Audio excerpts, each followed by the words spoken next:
Hello friends, আজকে আমি আবারও চলে এসেছি তোমার সাথে একটা নতুন ভিডিও শেয়ার করার জন্য। আজকে আমি তোমাদেরকে বানিয়ে দেখাবো কীভাবে তোমরা খুবই সহজেই মাটি দিয়ে তৈরি করে নিতে পারবে একটা মাছের মতো দেখতে প্লেট। তো চলো তৈরি করে নিই। তো প্রথমে দেখতে পেলে আমি কিন্তু কাদার কিছুটা পরিমাণ তাই এখানে নিয়ে নিয়েছিলাম, আর এরপর এটাকে আমি খুব ভালোভাবে কিন্তু বেলে নেবো।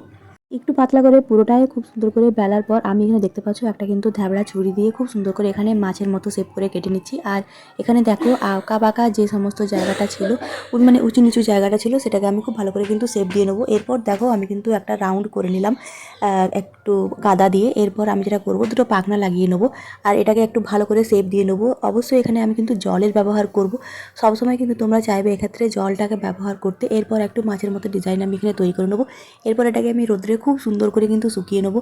তো চলো তোমাদেরকে দেখায় আমার মাছটার ফাইনাল লুক। তো এখানে দেখতে পাচ্ছ মাছ প্লেট কিন্তু তৈরি হয়ে গেছে, এই যে দেখতে পাচ্ছ। তো আমার এই ভিডিও তোমাদের কেমন লাগলো অবশ্যই কিন্তু একটা কমেন্টে জানিও। আজকের মতো আমি এখানেই বিদায় নিচ্ছি, বাই।